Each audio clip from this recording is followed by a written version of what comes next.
She wasn't looking for trouble, but when a scared little boy ran into her arms, she knew she couldn't let go. The world kept moving, but in that moment, time stopped. She thought it was over when the boy left with the police. The next day, she stepped into the office and saw him again, holding the hand of a man whose name was whispered in every boardroom. One act of courage changed everything. She never imagined that protecting a child in the middle of a busy street would connect her to the most powerful man she had ever met. What began as a simple instinct to help would become a story about trust, vulnerability, and how the smallest moments can bring two distant worlds together. Subscribe to our channel. Your subscription helps us continue creating stories that inspire, connect, and transform. Here's chapter 1 of She Protected a Child, and the next day the child's father was in the office in your standard format. 20 paragraphs, 7 lines each. She liked mornings before the city remembered to be loud. The bakery downstairs breathed cinnamon, and the streetlights blinked out. Amelia crossed Maple Street with her thermos, badge, and quiet resolve. She was good at being invisible, which meant she saw everything.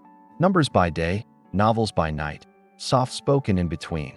Today would be like any other, she told herself, and believed it. Then the scream cut through the air like glass. It wasn't a loud scream, not the kind that gathers crowds. It was a thin ribbon of sound from a small throat. Amelia's feet moved, before her mind caught up to fear. At the curb, a little boy stood, eyes wide, jacket unzipped. A horn blared, a delivery van jerked, tires shrieking in protest. Amelia lunged, arms out, catching him against her chest. The world narrowed to breath, heartbeat, and the boy shaking. "It's okay, you're okay," she said, voice steady. For him. He clung to her like a life raft in a dark sea. Someone shouted she was crazy. Someone else clapped once. The van driver waved, apologetic, hands trembling on the wheel. Amelia stepped them back onto the sidewalk, pulse still racing. The boy buried his face in her coat, muffling small sobs. She wrapped herself around him and let the city blur. "What's your name?" she asked, keeping her tone low and warm. He blinked up at her, lashes wet, lip quivering. "Leo," he whispered, like the name might run away. "Hi, Leo. I'm Amelia. Are you hurt anywhere?" He shook his head no, then clutched her tighter again. His shoes were mismatched, one blue, one black, both untied. Somebody finally dialed. "I'm calling the police, hold on." The traffic exhaled and moved, on as if nothing happened. Pigeons hopped indignantly, reclaiming the crumbs at the curb. Amelia guided Leo to a bench under a sycamore. She offered her thermos. He sniffed the cocoa and nodded. Steam lifted gently, fogging the edges of his small world. He took the tiniest sip, eyes closing like in prayer. "Warm," he said, and the words steadied them both. A woman from the bakery brought napkins and awkward comfort. "Lost him. Do you know where your mom is, sweetheart?" Leo's fingers tightened around the thermos lid, knuckles pale. He stared at the ground as if answers lived in cracks. It got loud. He managed, voice thinning with the memory. "Then everyone was big, and I couldn't hear the door." Amelia nodded as though this made perfect sense. Sirens approached like a promise, trying to be gentle. 2 officers arrived, posture careful, eyes scanning quickly. They crouched too. Leo's height, voices softened by training. Amelia explained what happened, facts in calm order. No drama, only the necessary edges of the moment. Leo's gaze kept drifting back to her steady face. She squeezed his shoulder once, a quiet "you're safe." "Can you stay while we sort this out?" an officer asked. Amelia said yes before reason. Could draft objections. Meetings could wait. Compassion could not file extensions. She texted her manager. Delayed, emergency, we'll explain. 3 dots appeared, vanished, then came. Be safe, we'll cover. The relief surprised her with its sudden gentleness. Sometimes ordinary places hold extraordinary grace. They moved indoors to the bakery's back corner. The owner set down a plate of sugar-dusted kindness. Leo didn't eat. He watched crumbs like falling snow. "Do you want to draw while we wait?" "Leo." Amelia slid a receipt and a pen across the table. He drew boxes and arrows in neat, repeating rows. "Maps," he said. "It helps when things are noisy." One officer spoke into a radio, voice low and clipped. The other asked questions that were doors, not walls. Leo answered in careful pieces, like stepping stones. Amelia matched his pace, never pushing, only pacing. When he hesitated, she breathed. Slower, and he copied. The room's rhythm adjusted to the small heartbeat at center. Outside, the siren's echo melted into ordinary morning. "What's your favorite sound, Leo?" she asked, softly curious. He considered this as if it were a real assignment. "Wind through trees," he said. "It doesn't ask anything." Amelia smiled, "The kind you feel in the ribs." "Mine is pencils on paper," she answered. "It means building." He looked up, as if surprised adults could prefer quiet. Then he drew another box and labeled it home. A detective arrived with tenderness disguised as practicality. "Amelia, can we take a quick statement in private?" She stood, reluctant to break Leo's fragile calm. "I'll be right there," she told him, touching the table. He nodded once, the way brave people nod. In the hallway, fluorescent lights hummed like anxious thoughts. She told the story again, unwavering in the small details. "Did the child say anything about family?" the detective asked. "Only that it got loud and doors felt far," she answered. The detective wrote, paused, and lifted grateful eyes. "Thank you for staying. Most people don't." Amelia shrugged, but the compliment landed anyway.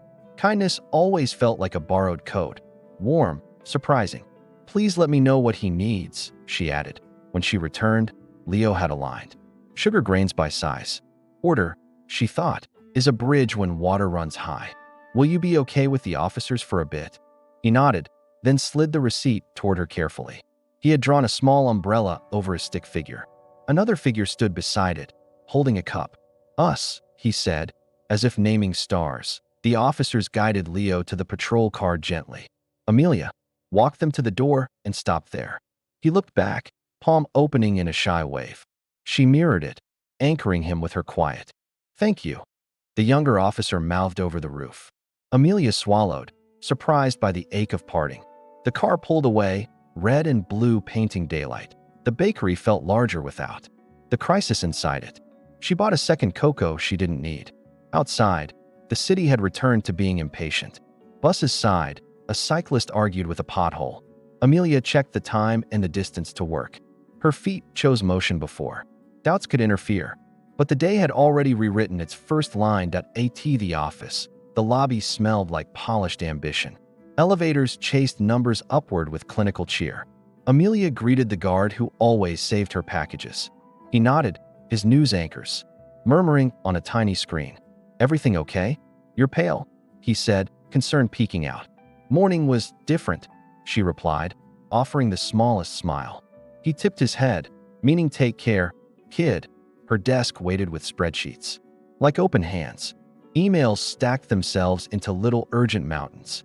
She exhaled once, long enough to rejoin the ordinary. Headphones in, she let a piano find her pulse. Cells filled, formulas behaved, orders became patterns again. Numbers were faithful, they turned chaos into rows. Even so, Coco lingered warm. At her elbow, at11, a meeting reminder chimed with false cheerfulness. "Executive review," it declared, like a courtroom in bold. Amelia gathered notes, pen, and unassuming posture. On the way, she passed photos of smiling mergers. The conference room glittered with glass and balanced power. Seats filled with people who wore certainty like armor. She chose a chair along the invisible edge. Voices blended into a polished weather report of profit. A door opened mid-sentence, and the room recalibrated. Footsteps measured, expensive, the kind silence respects. Amelia didn't look up at first, protective habit. But the air changed, like before a summer storm. She lifted her gaze and saw the small, familiar face. Leo, holding the hand of a man carved from steel. Leo's eyes met hers and softened, like recognizing home. The man beside him was tall, precise, and quiet. A tailored suit, a watch that told time and power. Conversations halted, chairs straightened without being touched. "Good morning," he said, voice deep enough to steady boats. "I'm Adrian. Wolf. We'll be making some changes." Amelia's heart remembered sirens, and then remembered Coco, the CEO. Adrian guided Leo to a seat near him. No one asked about the child, no one dared to. But Leo's shoe tapped, blue then black. Out of sync. He tugged Adrian's sleeve once, a tiny Morse code. Adrian glanced down, then up, measuring the room's temperature. Amelia offered the smallest nod, the kind only children catch. Leo's shoulders dropped, as if someone opened a window. Adrian began speaking in the language of turning ships. Strategy, divisions, culture, the cost of silence. He didn't smile, but he didn't need to. The room listened the way forests listen to wind. Amelia took notes, but her focus stayed divided. Leo traced patterns on the polished table with breath. Every so often, he checked that she still existed. When the meeting ended, people rose like waves retreating. Adrian exchanged handshakes that felt like signatures. Leo stood on tiptoe, scanning until he found her. He lifted the receipt drawing, folded in careful thirds. Adrian followed the line of Leo's attention, curious. His gaze found Amelia, held, and didn't look away. Something unspoken passed, heavy and strangely gentle. "Miss?" He began, stopping a respectful distance away. "Amelia Hart," she supplied, surprised by her steady voice. Leo nudged the drawing toward her with both hands. "Umbrella," he said, as if that explained everything. Adrian's eyes flicked, to the mismatched shoes, then hers. "Thank you," he said, like a man unused to needing words. The city, outside, remembered to be loud again. The room emptied slowly, like a tide reconsidering the shore. Amelia held the drawing Leo had folded in thirds. Umbrella and cup, two stick figures under a soft arc. Adrian's "thank you" still hovered between heartbeat and breath. She nodded, once unsure what else belonged there. Power changed rooms, kindness changed air. Both had happened, and she stood inside both. "Can we speak for a moment, Miss Hart?" Adrian asked. Not an order, not quite a question either. Leo hovered half a step behind him, shoes tapping. "Of course," Amelia replied, voice careful and steady. They stepped aside to the glass wall, light slanting. The city moved behind them like a living map. Silence waited for the right size of words. "I'm told you helped my son this morning," he said. Leo's eyes lifted, the word "son" steadied the floor. "I did what anyone would," Amelia answered simply. Adrian's gaze flicked to the drawing in her hands. "Anyone didn't," he said, not unkind, only precise. "Thank you for staying," until he felt safe. Amelia breathed out, as if granted permission to exhale. "Did you get scared?" Leo asked, small but curious. "A little," she said. "Brave people get scared too." He weighed that fact like a new marble in his pocket. Adrian's jaw eased a fraction, some private knot loosening. "We'll have someone from my team reach out, Miss Hart, for what you need documented, and anything you need." Amelia nodded, unsure what anything could mean. HR arrived like diplomacy in soft shoes and folders. A woman named Priya guided Amelia to a quiet nook. "Statement, timeline, anything you remember," Priya said gently. Her pen waited, not impatient, just ready to listen. Amelia told it again, letting the edges stay honest. "Wind, horn, small hands, cocoa, sugar, dust, sirens." Priya wrote gratitude between every line she captured. "Do you want a break after this?" Priya asked. "We can shift your meetings or move your lunch." "I'm okay," Amelia said, and mostly meant it. Routine was a raft she knew how to build. Priya smiled, a teammate in a different jersey. "You did right, Amelia. We see that." Recognition landed like a coat on cold shoulders. Back at her desk, emails glowed like polite fires. A calendar ping nudged, quarterly review after lunch. She took a breath and counted back from 8. Numbers arranged themselves into helpful little ladders. Across the floor, whispers rose and fell, rumor-shaped. She kept her gaze on cells, not faces. But the day had learned her name without asking to in the atrium. Leo traced steps along a seam. Adrian matched his pace, not leading, not pushing. A therapist joined them, greeting Leo with quiet ease. "Same office as last time?" she asked. Softly, Leo nodded, fingers tapping a rhythm only he knew. Adrian glanced toward the glass where Amelia sat. For a second, the CEO looked like only a father. Lunch came as a sandwich she couldn't taste. The bakery downstairs had labeled it with a heart. She smiled at the sticker because someone had tried. Trying counted, she reminded herself, even unseen. Phones vibrated, screens flashed, a meeting shifted rooms. Amelia wiped crumbs, straightened notes, steadied hands. Courage was smaller than movies, but lasted longer. The review meeting began with weather and numbers. Directors traded charts like well-practiced magicians. Adrian entered late, No apology, only presence. Conversations zipped themselves shut in. Self-defense. He sat, nodded once, and let silence organize chairs. Proceed, he said, and the agenda found its feet. Amelia's section lived at item 4, waiting its turn. When her name came, she stood without drama. Slide 1 held steady. Her voice did the same. She translated risk into plain language and steps. No fireworks, only exits that looked like doors. Questions came. She answered, precise and kind. Adrian watched with the attention of a lighthouse. He made no notes and missed nothing. Thank you, Miss Hart, he said at the end. Not filler, not automatic, just placed with care. She sat, pulse, settling into a doable rhythm. Across the glass, clouds tugged at the sun. Leo reappeared, a small silhouette in the hallway. He lifted his hand, a private semaphore. She answered with a smile too small for minutes. After the meeting, corridors became opinion highways. Compliments arrived in sideways glances and brief nods. Strong deck, someone murmured, like passing sugar. Clear thinking, another said, already walking away. Amelia took them, folded them, placed them inside. Not trophies, just proof that quiet can carry. Her phone buzzed. Priya. Check in when free.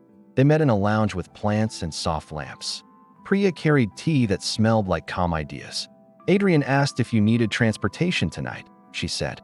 Amelia blinked, surprised by the unforeseen kindness. I take the bus, she answered, half apology, half fact. We can arrange a car if you'd like, Priya offered. Bus is fine, Amelia said, choosing her own ordinary. Would you be open to meeting Leo's educator? Priya asked, eyes kind, tone without pressure. They'd value your perspective. On today's events, Amelia considered the shape of the request. Yes, if it helps him feel safer, she said. Priya nodded, already plotting a gentle calendar. Thank you. You have a gift for steadiness. The educator was Dr. Ramos, hands like book spines. She spoke to Amelia as if building a bridge. Leo organizes the world when it gets loud, she said. Your pace matched his pace. That's rare and helpful. They traded small strategies, like recipes and maps. Quiet corners, simple choices, predictable exits, soft light. Consistency is kindness, Dr. Ramos added, eyes warm. Evening leaned against the windows, tired and gold. Amelia gathered her things slower than the clock wanted. In the lobby, the guard lifted his chin. Hello. You're famous, he joked. Good famous, don't worry. She laughed once, sound small but real. Outside, buses sighed their end-of-day confession. The city exhaled into its softer version. The curb. A black car waited, undecided. A driver stepped out, scanned a note, then her. Miss Hart? Courtesy ride, if you'll accept. Amelia hesitated, weighing independence and gratitude. Thank you, she said, choosing the offered bridge. The car smelled faintly of cedar and rain. Traffic parted more easily than her thoughts. They passed the bakery. Lights glowed like memory. Her phone buzzed. Unknown number, message brief and careful. Adrian Wolf, may I thank you properly tomorrow? She stared at the words, surprised by their softness. Then typed, you already did. But yes. 3 dots blinked, paused, then disappeared. Kindness and power negotiated a quiet truce. Home. Received her with the creak of familiar stairs. She set the drawing on the table like a candle. Umbrella, cup, 2 figures under an invented sky. She boiled water, listened to the kettle's brave song. Steam curled like a thought that doesn't rush. Outside, a bus whispered its last stop of night. Amelia let the day lower its shoulders. Before sleep, she wrote 3 lines in a notebook. Hold umbrella. Offer warmth. Match the pace. Simple rules, portable, enough for tomorrow. Her phone lit once more. Calendar invite, 10 a.m. subject. Brief, with gratitude. Location, corner office. She smiled, small, a promise wrapped in plain paper. The city dimmed, and quiet kept its word. Morning arrived wearing a softer shade of courage. Amelia chose a blouse that didn't ask for attention. She clipped her badge, packed a small notebook, and paused. The drawing on the table watched like a quiet star. Brief, with gratitude. The invite had promised gently. She breathed in steam from her mug until it steadied. Then stepped into a city learning how to be kind. The lobby smelled like citrus and possibility after rain. Elevators rehearsed their silver-throated announcements, precise as bells. At 9:58, she knocked once on glass. "Come in," Adrian said, voice calm, deliberately unsharp. The office held a skyline and a discipline of light. Leo sat by the window, stacking pencils by height. He peeked up, relief flickering like a porch light. "Ms. Hart," Adrian began, standing but not towering. "Thank you for agreeing to meet on short notice." "Of course," she said, leaving space for his purpose. He gestured toward a small table near the plants. Tea already waited, steam lifting like careful thoughts. "I don't often struggle for words," he admitted quietly. "Today appears to be the exception. I wanted to thank you beyond sentences," he continued. "Not with money," he added, reading the air, "but with attention to what truly helps Leo." Amelia's shoulders lowered a fraction, defenses listening. "Two. What helps is predictability," she said, gentle but clear. "Quiet corners. Simple choices. Exits that aren't punishments." Adrian nodded once, filing each word like blueprint. Leo slid a paper across the table toward her.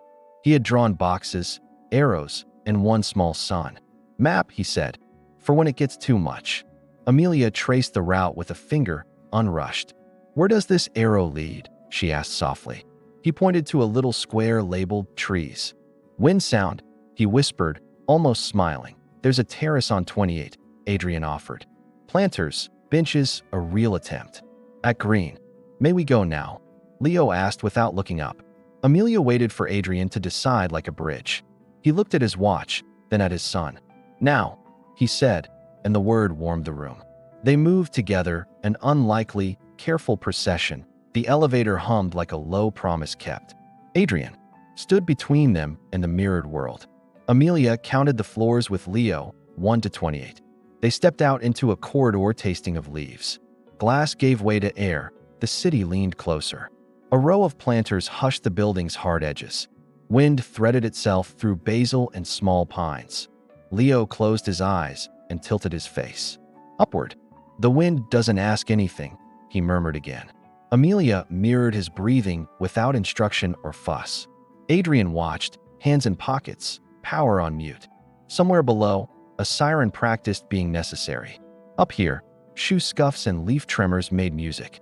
A bird landed, considered them, and approved that a sudden metallic knock cracked the quiet open. Maintenance, a dropped tool, the city's clumsy heartbeat. Leo flinched, breath catching on an old thorn. Amelia knelt beside him, voice barely above wind. "For things you can see," she said, anchoring gently.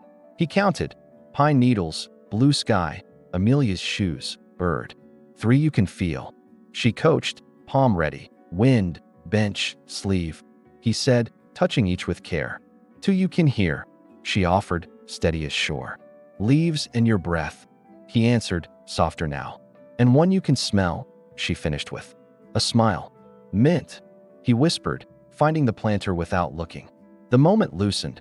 The knock became only physics. Adrian exhaled, a man borrowing belief. "Teach me that," he said, voice quieter than suits. Amelia repeated the steps, simple as folding laundry. "Grounding is a ladder you carry in your pocket."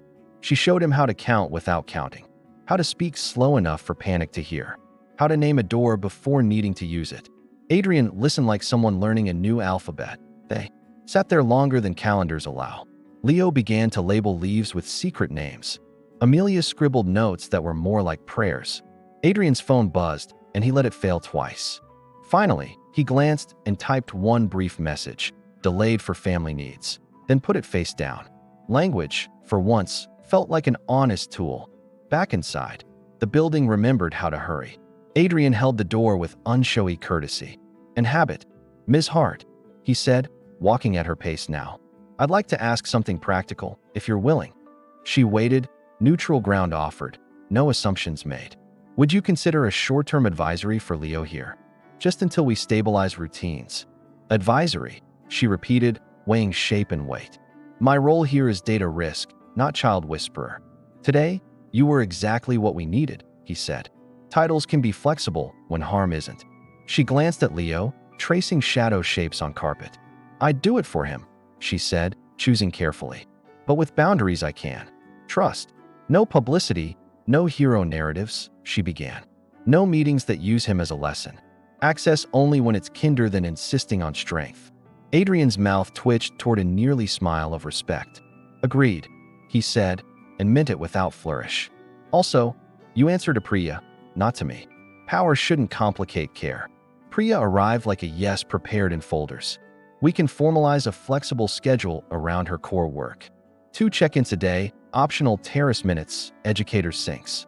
Dr. Ramos joined by call, voice warm as afternoon. We'll create a consistent map Leo can carry, she said. Amelia added one line. And choices that still feel small. Everyone nodded. A team inventing softer scaffolding. A knock interrupted. Lighter, careful, almost musical. The maintenance man from the terrace stood in the doorway. Apologies for the noise earlier, wasn't aware of company. Leo studied his hands, then his boots, then returned. It's okay, he said, as if offering amnesty. The man tipped. His cap, relief loosening his shoulders. Good kid, he added, meaning more than words. They broke for lunch, this time on purpose. Adrian suggested the quiet conference room with plants. He ordered 3 simple meals, no complicated choices. Leo ate half a sandwich and all the apple slices. Amelia poured water like she was pouring calm. Conversation stayed small enough for safety to sit. Laughter visited once, decided to stay a minute. Afterward, Leo drew another map with fewer arrows. He added a rectangle labeled bench with mint. This time, 2 stick figures held a kite string. He looked to Amelia, then to Adrian, then back. Kite is wind with something to hold, he said. Adrian touched the edge of the paper reverently. I like things we can hold, he answered. Work reclaimed hours with its tireless appetite. Amelia returned to spreadsheets that trusted her judgment. Priya sent a schedule that honored human weather. Dr. Ramos forwarded a list titled Predictable Exits. Adrian signed things, called people, moved heavy decisions. Somehow, the building felt a degree closer to humane. It is strange how one child can redraw blueprints. Evening colored the glass with the day's last kindness. Amelia packed slowly, careful with the new map's edges. She slid a mint leaf in a small notebook pocket. Outside, buses practiced their patient end-of-day rhythm. Her phone lit, a message from an unknown contact. Thank you for today. Tomorrow, same time, smaller noise. She typed, tomorrow, same pace. We'll carry ladders. Leo tugged Adrian's sleeve as they passed the lobby. He pointed toward the glass where Amelia waved once. Adrian returned the nod, gratitude measured and real. See you tomorrow, Leo said, foreign with ease. See you, Amelia echoed, letting the word be home. The doors opened to the night's first brave stars. Maps, she thought, are just promises with edges. The next morning unfolded like a test given in pencil. Amelia arrived early, choosing a desk near a window. The map Leo drew lay folded inside her notebook. She touched the crease as if smoothing a small worry. Today would be about pace, not heroics, she decided. Boundaries first, then kindness, then the work that pays. Outside, the city rehearsed its ordinary thunder. Priya met her by the elevators with a half smile. Educator sync at 9, terrace option at 10, she said. You, keep your data block intact. I'll protect your time. Amelia nodded, grateful for logistics that felt humane. Together they reviewed signals that meant too much noise. Exit words, hand signs, silent choices that honored Leo. It felt like planning a bridge before the river rose. Adrian appeared in the doorway like a well-drawn line. He greeted Priya, then looked to Amelia without armor. Thank you for yesterday, he said, not wasting syllables. Today we try normal with guardrails, not glass walls. He checked his watch, then slipped the phone face down. If I forget to breathe, remind me, he added quietly. It was almost humor, and it almost surprised him. Leo arrived with a small backpack and a serious purpose. He placed 2 earplugs, a fidget ring, and mints in rows. Tools, he announced, then looked to Amelia for inventory. She named each item like a librarian stamping due dates. Adrian listened, memorizing the cadence more than the words. We'll start at the quiet conference room, Priya suggested. Leo nodded, tapping the ring twice against the table. On the way, a cluster of executives turned to watch. Curiosity wore perfume, judgment wore a tighter tie. Amelia kept her pace steady, a metronome for nerves. Leo matched her steps, counting tiles under his breath. Adrian walked beside them, authority turned down to warm. The building felt like it was learning a new language. It sounded a lot like patience holding the door to eye in the conference room. Blinds softened the morning. Dr. Ramos joined by video, voice warm and precise. Today's goal is familiarity, she said, not performance. They rehearsed the fire drill route with calm repetition. Leo traced the path on paper, then in the hallway. Knees soft, eyes forward, hands free. Amelia coached gently. Adrian practiced too, taking instructions like a student. A knock interrupted. Light, administrative, careful not to startle. A board member stepped in, smile courteous but brittle. Apologies, quick question about optics, she began smoothly. Children on executive floors can complicate compliance narratives. Adrian's gaze leveled, professional weather settling. In. Children are humans. Compliance can learn adjectives, he said. The board member blinked, retreated, and the door remembered kindness. Leo glanced at Amelia, seeking the shape of the room. She flashed the hand sign for all good, palms small and steady. He exhaled, shoulders lowering, ring turning without urgency. Practice break, he asked, eyes skimming the mint planter. 2 minutes, bench, wind sound, Amelia answered. Softly, Adrian followed, learning that leadership sometimes means less noise. Outside, the terrace unwrapped its pocket of sky. The wind lifted hair, paper edges, a worry or two. Leo pointed at a cloud shaped like a kite. Later, he said, as if reserving joy on a calendar. Amelia counted 4 things: sky, rail, basil, the city's shoulder. 3 you can feel, she added, and he complied. Adrian rested his hands on the rail and listened. Listening, he was discovering, is a form of building. Back inside, routine arrived with spreadsheets and measured voices. Amelia anchored in, data for 90 focused minutes. She liked the way numbers respected clear boundaries. Priya pinged, check in, and Amelia replied, on my way.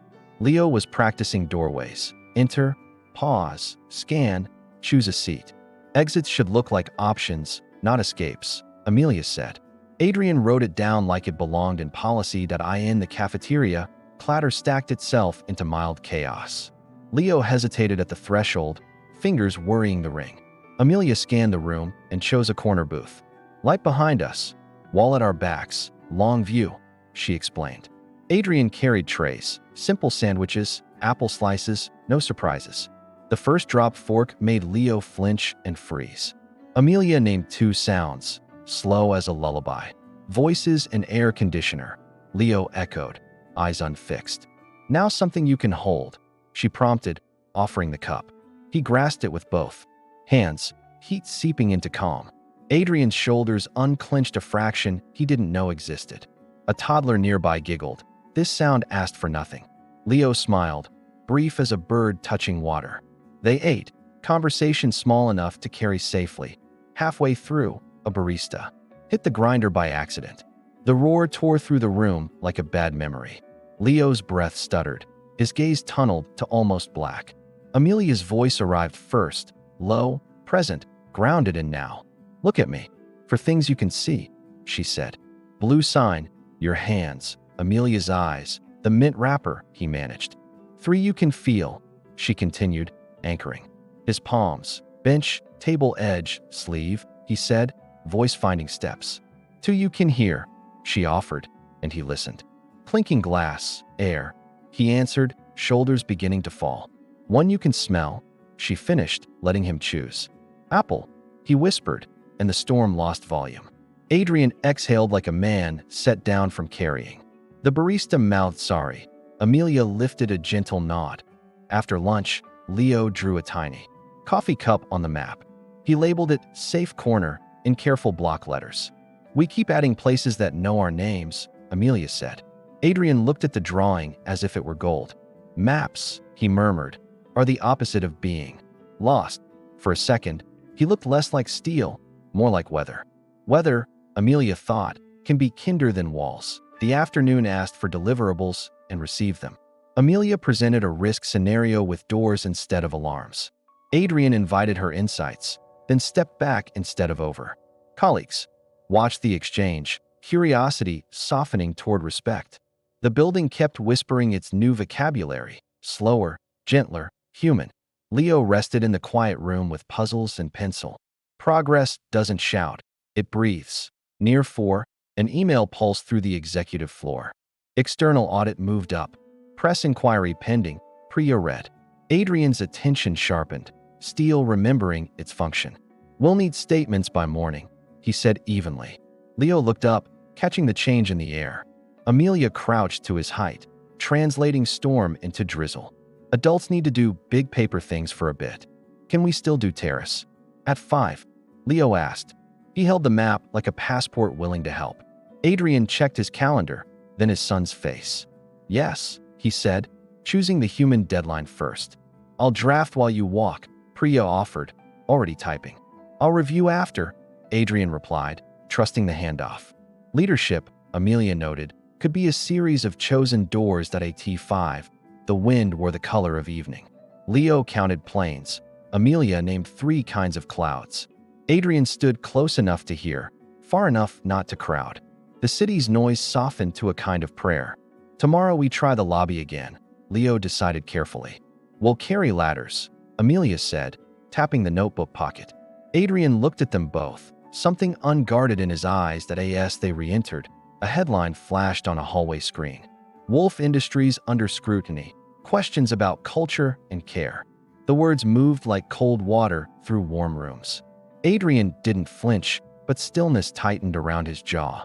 Amelia felt the building hold its breath for news. Leo reached for her hand, small and certain.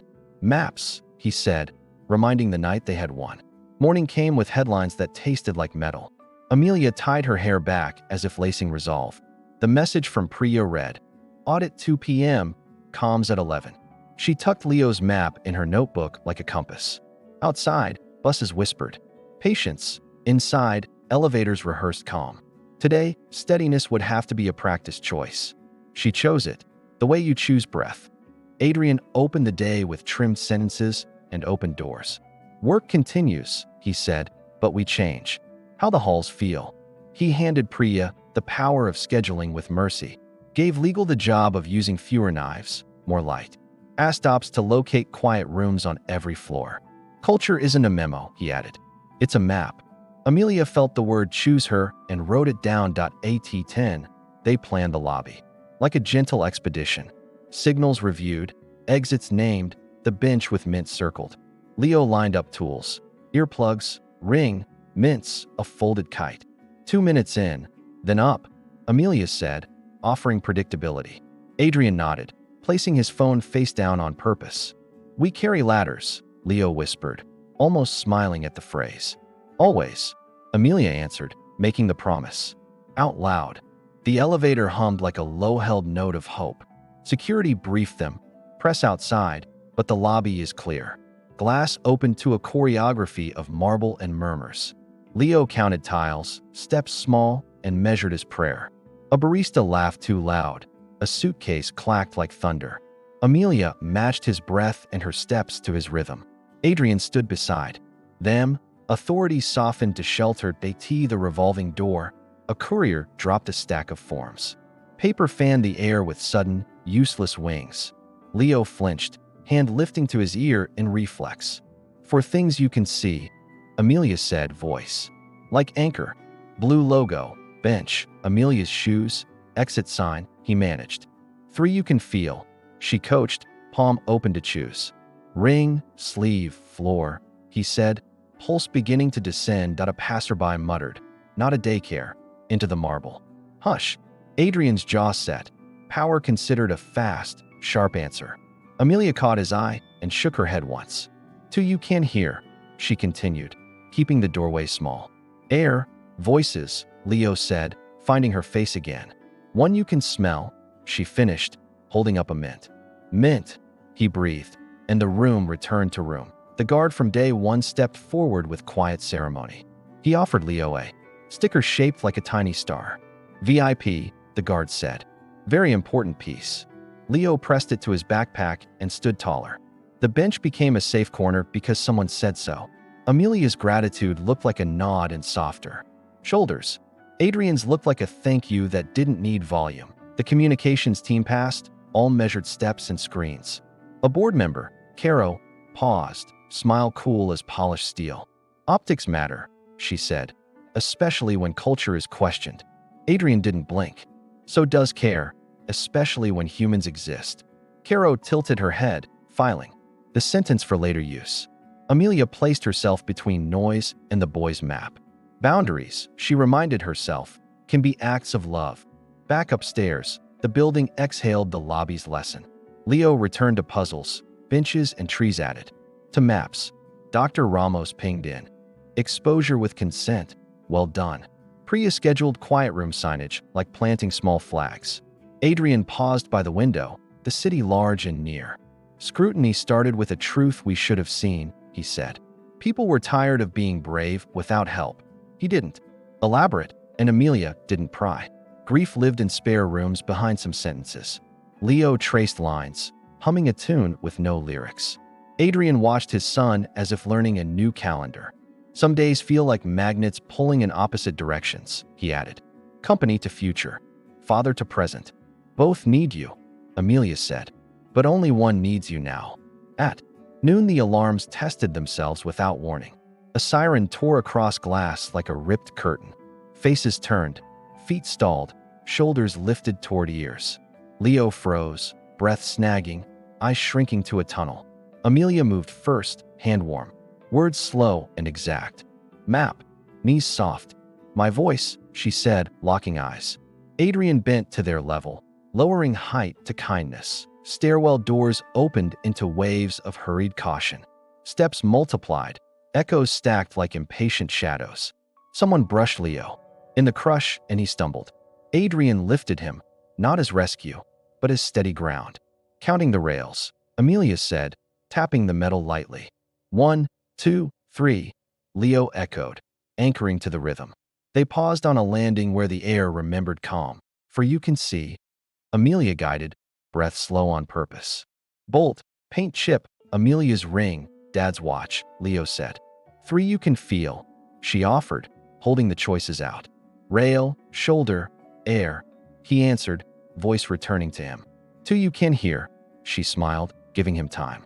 Footsteps, your voice, he said, then waited for the last. 1 you can smell. Soap, he murmured and softened. The alarm cut, leaving a hollow that felt too big. Ops called it a drill with unfortunate timing and volume. Priya met them halfway back, apology ready and real. I'll fight for scheduled tests, she said, already emailing. Adrian nodded, then faced the small crowd watching. We train for safety without losing it, he said evenly. The hallway listened like it wanted to learn in the debrief. Amelia offered a portable protocol. Call it Blue Pause, she said, 30 quiet seconds after alarms. No questions, no orders, just breath and check-in. Dr. Ramos approved through the screen, eyes warm with yes. Priya drafted the policy before the nod finished landing. Caro frowned at the name, then at the calendar math. Adrian, Blue, Pause stance. Effective today. Afternoon wore the relief of a storm that blinked first. The cafeteria grinder stayed quiet, so did egos. Leo added stairs to the map and a small star. Landing. He labeled it, spelling each letter carefully. Amelia filed the moment where hope could find it later. Adrian thanked the barista just for not pressing buttons.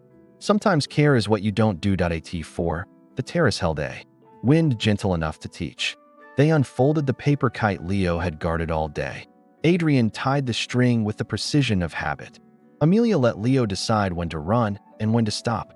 The kite rose, shook, then believed, then climbed. Wind with something to hold, Leo whispered again. All 3 watched the sky agree. With them on the return, Adrian slowed, words choosing careful shoes. You're changing the building, he said, eyes on the map. Or maybe reminding it what buildings are for. Amelia wanted to make a joke, but let meaning breathe. Thank you, he added, not as CEO, just as father. You 2 are doing the hard part, she answered softly. He looked like a man, learning how to accept grace. Evening began knitting gold into the edges of glass. Amelia packed, the kite drying on her desk. Her phone lit with messages that didn't know her name. A trending thread showed a photo. Her, Leo, Adrian. Caption, Optics or genuine care? You decide. Comments tried to turn a child into a debate. She closed the app before it decided her heart. Priya called fast, voice steady, plan already formed. We'll handle press. You don't engage. You're not alone. Adrian texted next. I will take the noise. You take the quiet. Then, another. Tomorrow, lobby again. Only if Leo chooses. Amelia typed. We'll go where the map says yes. Outside, buses practiced their patient end of day hymn. Inside, she laid the map flat and chose breath. Morning carried the aftertaste of headlines, but also resolve. Amelia packed mint leaves and the folded map like armor. Priya's note read, press permitted outside, heightened presence. Adrian sent one line before dawn. We move at Leo's pace. The building breathed in, steadier than yesterday's nerves. Elevators sang their silver notes. Lights settled into kind. Some days begin with a promise you intend to keep. Leo arrived with his backpack arranged like a toolkit. He placed earplugs, ring, and a tiny kite keychain. Lobby again? He asked, not looking up yet. Only if the map says yes, Amelia answered softly. He unfolded the paper, traced the route with care. 2 minutes, bench, mint, he murmured, rehearsing calm. Adrian nodded, letting the plan be the boss. Security briefed them. Cameras. Outside, questions likely sharp. Inside remained private, but sound bleeds through glass. They stepped into marble that remembered yesterday's storm. Footsteps echoed. A coffee lid popped like a firecracker. Leo's fingers sought the ring, spinning once, then twice. Amelia matched his breath, 4 count in, 6 count out. Adrian stood slightly behind. Presence without pressure, AT the bench. The guard offered a fresh tiny star. VIP, very important piece, he repeated like a ritual. Leo pressed it on the map's corner and breathed. They had nearly completed minute 2 when doors revolved. A cluster of reporters pressed against. The exterior line. Long lenses blinked. Questions rattled the glass like hail. Noise rose. Legal but unkind. Curious without consent that a microphone struck the pane with a dull thud. The sound, wrong, sudden, split the room's thin calm. Leo's breath snagged. His gaze tunneled to elsewhere. 4 things you can see. Amelia said, steady anchor. Blue sign, bench, Amelia's shoes. Exit, he managed, thin. 3 you can feel. She offered, hands open to choose. Ring, sleeve, floor. He whispered, voice trying steps. Then a security radio crackled. At maximum volume. Static spiked. Instructions barked. The air lurched sharp. Leo flinched hard, eyes filling with startled light. He bolted, not far, but toward the service corridor. Amelia moved. Calm quick, not chase, just parallel. Adrian cut the angle, making space, not walls. Blue pause. Amelia called, and the guards fell still. In the corridor, fluorescent hum layered the echo. Leo pressed against cool cinder block, palms flat, breath fast. Amelia knelt to his horizon, voice low as wind. Map, knees soft. My voice, she repeated, patient. For you can see, she began, naming without hurry. Bolt, stripe, Amelia's ring, Dad's watch, he answered. 3 you can feel, she offered, letting time lengthen. Wall, air, sleeve, he said, finding weight again. 2 you can hear, she continued, making room. Your voice, lights, he answered, shoulders easing slowly. 1 you can smell, she finished, lifting mint. Mint, he breathed, eyes finding home in her face. Adrian exhaled like a cliff letting go of rain. Noise receded to where doors know how to close. A reporter's shout slipped through the seam. Culture. Crisis, Mr. Wolf. The question tried to turn people into headlines. Adrian didn't look toward the glass or the lure. His attention stayed where a child was building ground. 2 more breaths. Amelia said. Leo copied perfectly.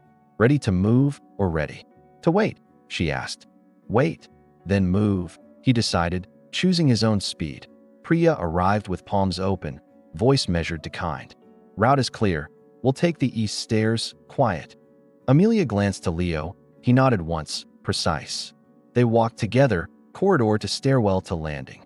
On the landing, a forgotten cart blocked the turn. Adrian shifted it with care. No screech, no show. Path, Leo said. and the word made space. Back in the conference room, a hush took attendance. Dr. Ramos joined, eyes scanning for storms and ladders. "You all did well," she said, and meant it. "Let's add radio volume to predictable noise list." Priya typed, policy already growing softer edges. Amelia poured water, hands steady enough for others. Adrian leaned back, posture, learning a gentler alphabet. "I almost answered the shout," he admitted quietly. "Old reflex, fight the fire where the cameras are." Amelia set the glass down and let the sentence breathe. "Fires shrink when you put water where it matters." He studied her like a map that kept being right. "I'm trying to learn that in public," he said. "Public is loud," she replied. "We can make quiet." They attempted lunch in the small room with plants. Trays arrived, nothing crunchy, no sudden fizz or grind. The first bite tasted like relief learning table manners. Leo drew stair rails and stars, labeled each with care. He added a rectangle, quiet cart, then smiled shy. Adrian touched the ink as if grateful to paper. "Maps are receipts for bravery," he murmured, almost soft. Halfway through, Ops pinged. "Audit wants floor walk at 2.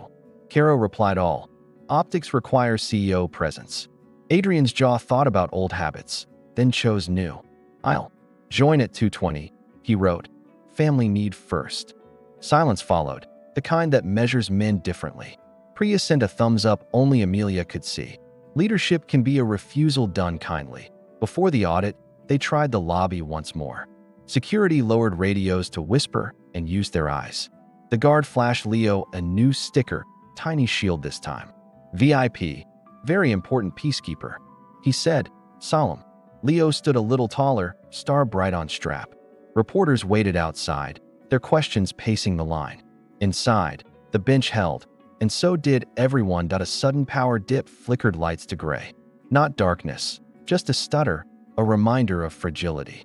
Gasps scattered, then gathered as murmurs in corners. Leo's breath hitched, but stayed inside its lane. Amelia counted the window panes, naming 2, then 3. Adrian held still enough to model staying. The lights returned, humble, as if apologizing. After, Leo asked for the terrace like a passport. Wind met them with a clean, forgiving voice. They flew the tiny kite keychain on a string. Not high, but enough to say yes to sky. "Wind doesn't ask anything," Leo said, calmer now. "Today it asked us to stay," Amelia answered. Adrian smiled with his eyes and put his phone away. The audit walk began without them, then waited. Adrian joined at the exact minute he promised. He spoke plainly, policies changing, radio softer, blue pause active. Caro watched, calculating, but numbers like this language. Reporters outside kept writing stories they could not see. Inside, a culture tried on new shoes and walked. Sometimes progress is the sound of fewer alarms. Evening found the lobby holding steady like a friend. The guard saluted Leo with a mock serious grin. "Peacekeeper off duty?" he asked. "For now," Leo said. Amelia thanked him with the kind of nod that lasts. Adrian offered the car. She chose the bus again. "Tomorrow we test the cafeteria at noon," Priya texted. "Tomorrow we carry ladders," Amelia replied, and minted that on the bus, city lights stitched themselves to windows. Amelia reread the map, now smudged with small victories. She added one note in pencil near the lobby. "Doorway is a place, not a test," she wrote. Her phone lit. Unknown number, warmth in the punctuation. "Grateful for how you hold the room. AW." She typed. "Rooms are lighter when more hands hold." Home welcomed her with the kettle's faithful song. She set the map flat, pressed the new star gently. Steam curled like a lesson that doesn't shout. Today had tried to make a child into optics. They answered by making the building into shelter. Tomorrow would bring noise, and also mint and wind. She turned off the light and kept the promise. Morning arrived with a quiet that didn't apologize. Amelia walked in before the rush found its shoes. She placed the map on her desk like a compass. Blue Paws posters now hung near every exit. Someone had added small stars in the bottom corner. The building felt like it had learned to breathe. Breathing, she thought, was a kind of policy too. Priya met her with tea and a restrained smile. "Feedback is coming in softer than expected," she said. "Ops loves Blue Paws. Legal loves fewer panics. Culture team wants a name for the quiet rooms. Call them landing rooms." Amelia suggested without rehearsing. Places where nerves can set their bags down. Priya nodded, already emailing the future. Leo arrived carrying a notebook with a kite on it. He showed Amelia a new page with careful lines. Map for today, he said, tapping 3 small squares. Lobby, cafeteria, terrace, and one with trees. The park after work? She asked, checking Adrian's face. Adrian weighed calendars, then choices, then Leo's eyes. Yes, he said, we can make room for trees. In the lobby, the guard saluted with comic seriousness. Peacekeeper reporting, Leo said, badge star bright. Security radios were turned down to a courteous murmur. A courier apologized in advance before dropping anything heavy. Amelia noted how small courtesies rewire big rooms. Adrian stood beside them, phone disciplined to silence. Power had learned to wait its turn. The cafeteria hummed, but did not roar. They chose the corner that forgave accidents. Leo arranged apple slices into a tiny compass. North is mint, he declared, pointing toward Amelia's pocket. Adrian unwrapped 2 napkins with unnecessary precision. Old reflex, he said when she noticed. I controlled things when I couldn't name them. Is that how you became a CEO? She asked. His mouth tilted toward something like honesty. It's how I survived being a son, he answered. My father loved outcomes. Feelings were off the balance sheet. He gave me a company and no template for quiet. Amelia reached for a gentler sentence than advice. Quiet isn't absence, she said. It's room. Leo tapped his ring twice and leaned in. My mom liked wind sounds, he said, voice small. She said wind is the world breathing together. Adrian's glance flickered. Pain, gratitude. A promise kept. We keep wind in the schedule now, he said softly. Amelia nodded like a witness who will not forget. Schedules can carry more than meetings. After lunch, Priya shared a staff survey summary. Words like respected, less afraid, and seen appear, she said. Caro comments were a neat row of questions. How durable is this without the current spotlight? She wrote. Amelia didn't answer out loud, but her notes did. Durability equals practice plus memory, she scribbled quietly. Practice, she knew, was a latter word. The terrace turned afternoon into a kind teacher. Leaves whispered approval. The city kept its distance. Leo let the kite keychain pretend to fly again. Adrian watched the string without trying to control it. May I ask you something impolite? He said, careful. You may ask. I may answer later, she offered. Boundaries, placed gently, felt like trust, not tests. What made you stay yesterday when things spiked? He tried. She considered the question as if it had edges. Someone once stayed for me when it got loud, she said. Teacher with soft hands and harder days than mine. She taught me maps you can fold into your pocket. I promised to pass them forward when I could. Adrian looked at her like the word promise mattered. Phone screens glowed inside through the glass walls. A memo had gone live. Landing. Rooms now signed. Ops added mint planters near stairwells on 3 floors. IT reduced alert volumes by 20 decibels company-wide. Small changes stitched themselves into a larger shape. Amelia exhaled, surprised by the luxury of relief. Relief, she decided, deserved regular meetings. AT4. Leo traced an arrow from office to trees. He held the notebook out like a boarding pass. Park now? He asked, already halfway to yes. Adrian checked with Priya. The world did not fall. They walked 3 blocks where the city softened. Wind moved low through branches like a careful choir. Benches waited without, judging who needed them. The park smelled like grass and second chances. A kite in real sky tangled and then remembered. Leo laughed, small at first, then out loud. It startled Adrian into laughter he didn't bargain for. The sound made space around them like a secret door. Amelia tucked the moment where hope keeps. It's trophies. Some victories aren't headlines. They are echoes. They sat beneath a maple, shoes crisp with dust. Leo drew new boxes labeled bench, pond, and snack truck. He added a rectangle called shade that follows. That's the tree, he explained, proud of the metaphor. Adrian leaned back, tie loosened, father more than CEO. Thank you for making room for ordinary, he said. Ordinary is where people heal, she replied. A jogger's dog shook. Water too close and apologized badly. Leo flinched, then looked to Amelia and chose breath. For things you can see, he said before she could. Leaf, cloud, shoe, Kite, he listed, almost smiling. Adrian blinked, storing the moment like a precious file. Self-anchoring, Amelia murmured, impressed and moved. Maps become muscles when used. Later, they walked the loop in companionable. Silence. Adrian's shoulder brushed hers once, then found space again. The almost touch lingered without asking for explanation. Warmth hummed like a thought deciding whether to speak. They didn't name it. They let it breathe. Respect stood between them like a kind chaperone. Even tenderness can learn good manners. On a bench, Adrian told a smaller story. After Leo's diagnosis, I tried to fix the ocean.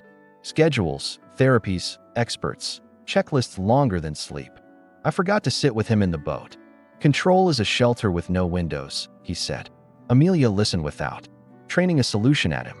Windows are how wind visits, she answered quietly. Twilight taught the park how to glow. Leo's notebook pages fluttered like soft applause. He drew 2 stick figures and a careful third. 3 lines connected, them like bridges over water. He added a tiny kite, arrowed to the sky.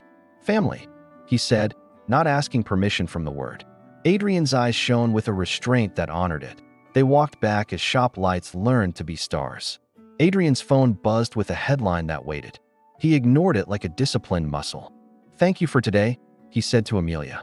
Not just for Leo, though that would be enough. For showing me a leadership I didn't know to want. She breathed in wind and filed the sentence carefully. Near the corner, rain rehearsed but did not start. Amelia offered the umbrella anyway, just in case. Adrian took the handle, then offered the center. They both held it, and no one explained why. The space beneath felt like a promise written in pencil. Leo walked between them, counting cracks that didn't trip him. They moved at a pace that kept everyone whole. Back at the building, the guard lifted 2 fingers. Peacekeeper off duty? He asked, grinning at Leo. Wind shift, Leo said, choosing the language of weather. The lobby lights softened as if listening on purpose. Caro passed, paused, and did not interrupt the moment. Even Doubt, tonight, remembered how to be polite. Some days, the building graduates a grade to I in the elevator. Reflections stacked them in triplicate. Amelia noticed how less brittle Adrian's posture had become. He noticed how steadiness looked on her like light. Leo looked at both and saw the same map.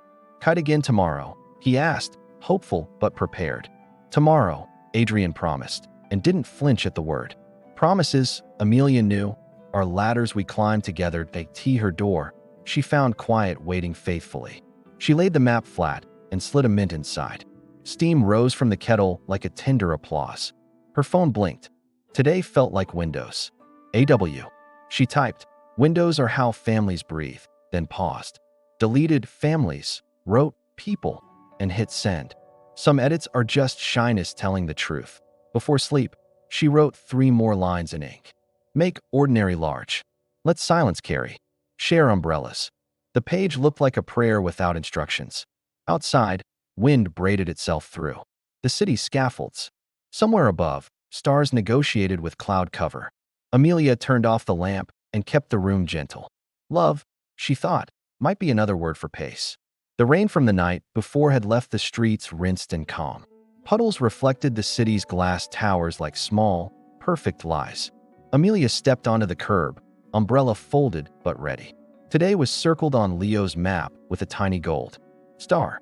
3 destinations, lobby, terrace, and a surprise square labeled sky.